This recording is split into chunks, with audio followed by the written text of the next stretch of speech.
तो आप उस नोट को पाना चाहते हैं और किसी की नजर नहीं है, केवल आपकी ही नजर है। आपने उस पे मान लो पैर रख दिया, रुपया सुरक्षित हो गया सबकी नजर से। उसके बावजूद भी आपके दिल में, बुद्धि में एक डर बना रहता है कि किसी ने देखा तो नहीं। फिर आप उस पैसे को चालाकी से उठा भी लेते हो, जेब में रख लेते हो, तब भी आपके दिल में डर बना रहता है। यह डर आपका समाप्त क्यों नहीं हुआ? क्योंकि यह कर्म अच्छा नहीं था। इस जगह पर आपका सही कर्तव्य यह बनता है कि उस 50 रुपए की घोषणा कर दें, अरे भैया तुम सब लोग यहां खड़े हो, देखो ये 50 का नोट पड़ा है, आप में से किसी का तो नहीं है। ऐसा कह करके परमात्मा का साथ हो जाता है और उस पर पैर रखने से परमात्मा से दूर हो जाते हैं। और ये तो हम सब लोग करते रहते हैं।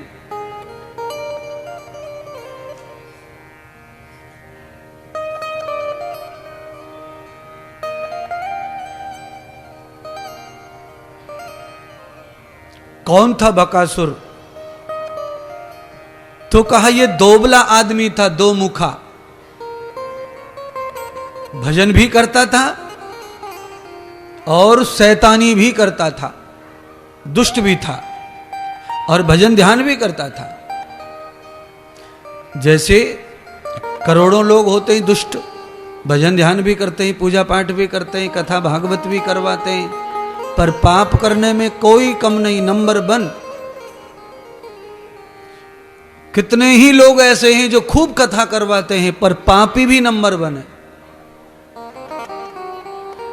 वो ही सब बगुला भगत है। और जो बगुला भगत होता है वो बाहर से पूरा भगत ही लगता है, पर अंदर से पूरा कंस का ही प्यारा होता है, दुष्ट का प्यारा होता है, भगवान का विरोधी होता है।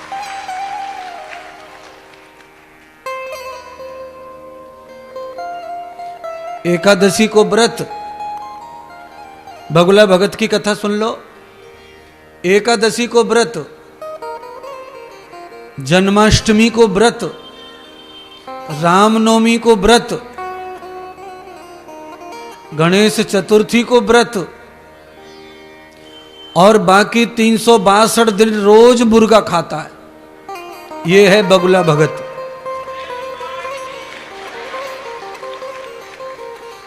मुंह में राम, बगल में ये है बगुला भगत।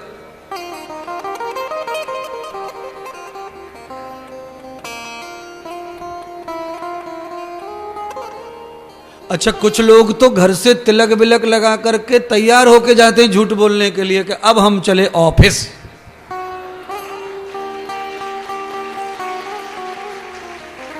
तिलक लगाएंगे, आरती करेंगे, दिया घुमाएंगे, अगरबत्ती घुमाएंगे, पूरे घर में जितने चित्र लगे हनुमान जी के, दक्षिण मुखी, पूरब मुखी, उत्तर मुखी, पाताल मुखी, आकाश मुखी, सबको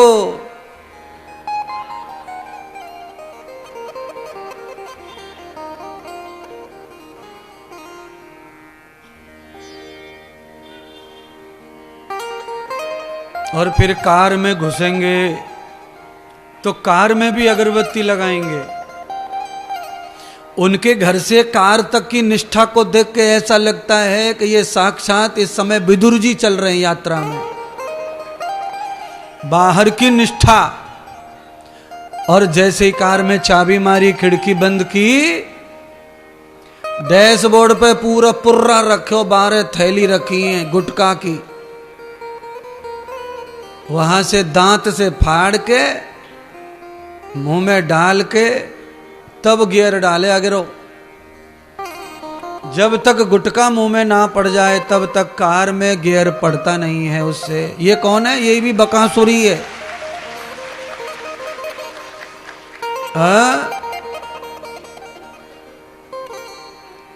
गुरुजी, हम तो 4 धाम की यात्रा कर आए आपके आशीर्वाद से। हमने कहा खुश रहो, मस्त रहो, बाद में हम उसके घर गए, बड़ा स्वागत हुआ, खाना पीना हुआ, सब लोग मिले। तो जो 4 धाम की यात्रा करवा के आया उसने आशीर्वाद हमें भी बुला लिया, आशीर्वाद ले लिया। उसकी जो माता जी थी वो आई हमारे पास मिलने। पहले तो रोई और रो के कहा कि गुरुजी ऐसो आशीर्वाद दे दो कि मैं जल्दी सटक जाऊं। हमने कहा क्यों, तुम तो अट्ठी कट्टी हो, भी क्यों मरना चाहती हो? तो कहा ये जो तुम्हें बुला के लाया है ना, ये इतना दुष्ट है कि गालियां देता है। परसों तो धक्का मार दियो, देखो सबरो घुटनों छिलो पड़ो। ये कौन है? यह भी पुत्र बकासुर ही है। कौन सा सुर? ये भी बकासुर है। माता पिता बूढ़े जनों को घर में जो अपमान करे और 4 धाम की यात्रा करे, ये बकासुर है। किसी भी धाम में जाने की जरूरत तब पड़ती है जब घर में धाम काम न कर रहे हों।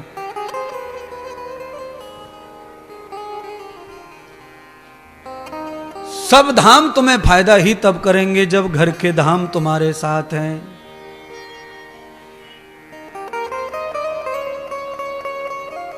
एक बार माता पार्वती ने शंकर भगवान से पूछा, पतिदेव मैं जो सुनती हूं वो सच है या झूठ है, बताओ।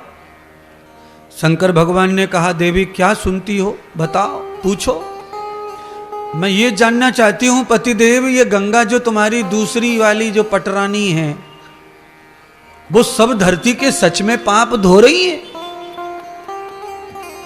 शंकर भगवान ने कहा, इसमें क्या डाउट है, वो तो धो ही रही है। पार्वती ने कहा, मुझे कोई भरोसा नहीं बैठ रहा तुम्हारी गंगा पे, मुझे नहीं लगता। अगर गंगा ऐसे पाप सबके धो रही है तो फिर इस सारे जगत में पाप तो बढ़ते ही जा रहे, बढ़ते ही जा रहे। तो शंकर भगवान ने कहा, पार्वती तुम्हारा संशय सच है, चलो अपन दोनों चलते हैं, गंगा जी के पास में जाके ही देखेंगे पाप धो रही है कि ना धो रही। गए। शंकर भगवान ने कहा, ऐसे नहीं समझेगा, ये तो सब डुबकी लगा लगा के चल दिए, पानी भर भर के कावड़ ले लेके, ऐसे कैसे समझेगा, कुछ लीला करनी पड़ेगी। तो क्या करो लीला। तो शंकर भगवान ने कहा, मैं 100 साल का बूढ़ा बाबा बन जाता हूं और तुम 16 साल की सुंदर कन्या बन जाओ, और ये जो कुआं है 20-25 फुट को, यहां में मैं किसल जाऊं, और तुम ऊपर से चिल्लाना, अरे मेरे पति डूब गए, मेरे पति बचाओ, मेरे पति को बचाओ। और सब लोग जो है इस समय यहीं से जा रहे हैं फाटक वाले रोड पे से, तो सब देखेंगे कि पति पति चिल्ला रही है, कौन है, कहां भयो, कहां ना भयो। पार्वती जी सज धज के 16 साल की कुआं पे खड़ी हो गई, शंकर भगवान कुआं में नीचे। हल्ला मचा दिया पार्वती ने, बचाओ बचाओ, मेरे पति बचाओ।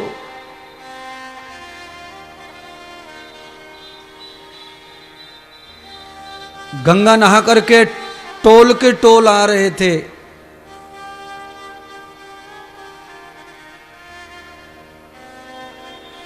अच्छा, गंगा नहाने वाले आजकल समिति बना के जाते हैं, बनियान पे लिख के,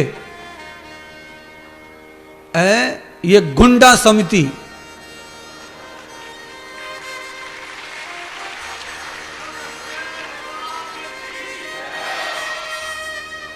नए नए तरीके से गंगा नहाई जा रही है। फलाना मंडल, ढिकाना मंडल, ढिकानी फलाना, जाने क्या क्या लिखा हुआ है।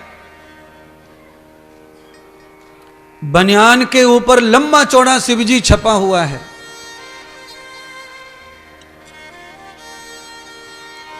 और सुनो, सच टू सच कह रहा हूं, इतने बड़े शिवजी छाती पे छपे हैं, पीछे तो त्रिशूल वालों शिवजी छपे और डमरू लेके, और इतना हो के आगे शिवजी, पीछे शिवजी, और फिर भी एक कंधे पे गंगा मैया कावड़ और दूसरे कंधे पे मोबाइल रख के यूं टेढ़ी गर्दन करके हेलो हेलो।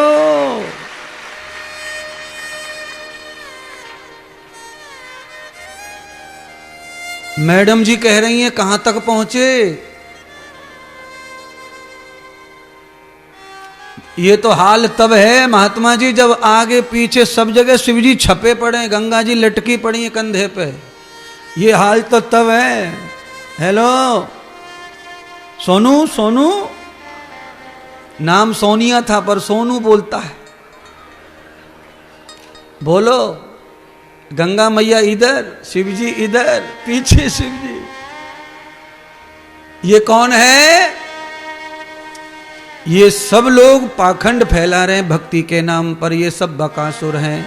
ये धर्म, भावना, भक्ति और खुद मैटने का प्रोग्राम कर रहे हैं महाराज।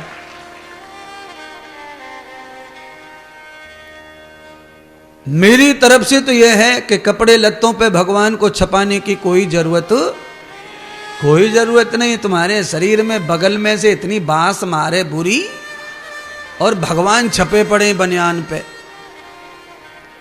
और दुनिया के सबरे मेढक मर गए तुम्हारी बगल में, सड़ गए जिनका इतनी बदबू मार रही है।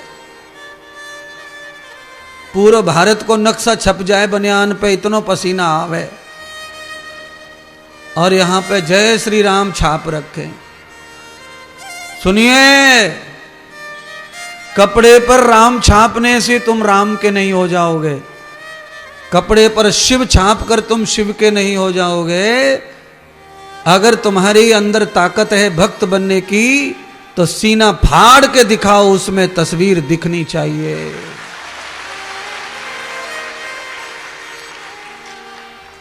भक्ति के रंग में रंगे,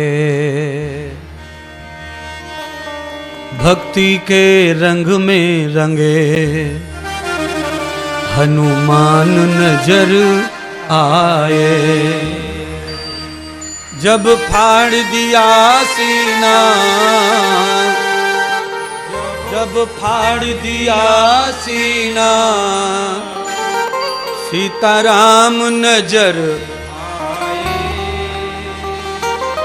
भक्ति के रंग में रंगे, भगवान नजर। भाई देखो, छपाने की कहां जरूरत है, वो तो प्रकट हो जाता है। अच्छा बोलो, दूधिया जब दूध बेचता है तब मलाई दिखाता है किसी को? लो मलाई वाला दूध ले जाओ ना, अग्नि पर रख दो भगोनी में दूध को। अगर दूध बिना पानी का है, ओरिजिनल है, तो अग्नि का संग पाकर मलाई स्वयं ऊपर आ जाती है दूध के नीचे से। ऐसे ही परमात्मा बाहर आ जाएंगे अंदर से, अगर सच्चा कुछ है तो। और बकासुर है तो कुछ होने वाला।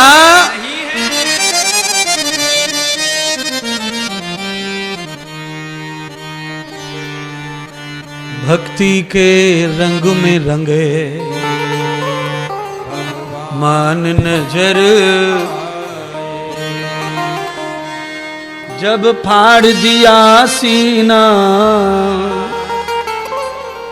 अरे मैं ये गाने बजाने, ये मेहनत मैं तुम्हारे लिए कर रहा हूं। बीड़ी छोड़ो, गुटखा छोड़ो, तंबाकू छोड़ो, अंडा छोड़ो, मांस छोड़ो, शराब छोड़ो, उसके लिए मेहनत हो रही है। और दिन बचाए एक,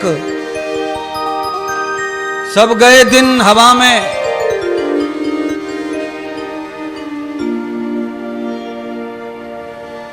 बकासुर मारा है भगवान ने, कथा जल्दी जल्दी नहीं करूंगा अब। राक्षस मरा है, वृंदावन की सफाई अभियान चालू है भगवान की तरफ से। तो महात्मा इंद्रदेव भी रामपुर की सफाई अभियान में निकल पड़े हैं। होगा बंधुओं, थोड़ा थोड़ा साथ दीजिए आप। झाड़ू घिस गया महाराज का, झाड़ू बदलना है। क्योंकि झाड़ू इतना घिस गया है कि अंदर तक नहीं जा रहा है। मैं चाहता हूं कि झाड़ू नया का नया हो जाए तो अंदर से भी खींच खींच के कूड़े को निकाल ले।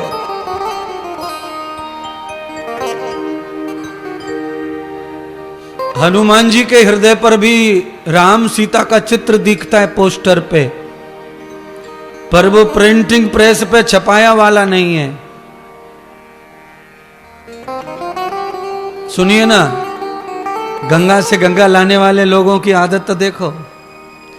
गंगा जी से कावड़ लाने वाले आधे से ज्यादा लोग अच्छे, आधे से ज्यादा लोग बेकार, आधे से ज्यादा लोग श्रद्धा से कावड़ लाते हैं, आधे से ज्यादा लोग मतलब के लिए, स्वार्थ के लिए कावड़ लाते हैं। ब्याह हो जाए गंगा मैया मैं 3 कावड़ लाऊंगो, बहू के छोरा हो जाए मैं 7 कावड़ चढ़ाऊंगो, है फलाने की नौकरी लग जाए 11 कावड़ कर दूंगो, भोले बाबा।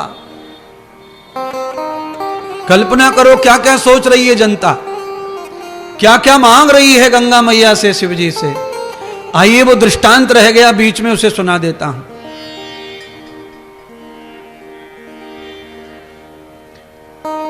आजकल गंगा पे गंगा कावड़ लेने नौजवान ज्यादा जा रहे हैं, लड़का युवा जाना चाहिए, अच्छी बात है। भक्ति तो युवाओं की बस की बात है, बूढ़ों की बस की बात भक्ति नहीं है। पुरुषार्थ परमार्थ यात्राएं ये सब जवानी का ही खेल है। तो मेरे युवक जा रहे हैं, नवयुवक, ये बहुत अच्छी बात है, पर कैसे ख्याल विचार कैसे होने चाहिए। गंगा अगर लेने जा रहे हो तो घर से ही गंगा जल बन के जाओ, एक भी गंदा विचार मन में नहीं आना चाहिए। सुनिए, एक बालक के कावड़ रखी थी 24-25 साल का, उसको लोगों ने रोका, भैया हम कावड़ वासियों की सेवा के लिए स्टॉल लगाए, गाय का घी का हलवा है और शुद्ध दूध है, हल्दी डाल के जिससे आपके पैरों की थकान बकान दूर हो जाए। तो कावड़ वाले 24 साल के परम परमानेंट भक्त की भाषा सुनो, जवाब, भैया हमने व्रत लिया है कि जब तक कावड़ पूरी न हो जाएगी तब तक हम खाने पीने वाले नहीं है। स्टॉल वाले ने कहा, भैया बहुत अच्छा है, आप तो महातपस्वी हैं, ऐसी कावड़ कौन उठाता है कि आप व्रत करके कावड़ उठा रहे हैं।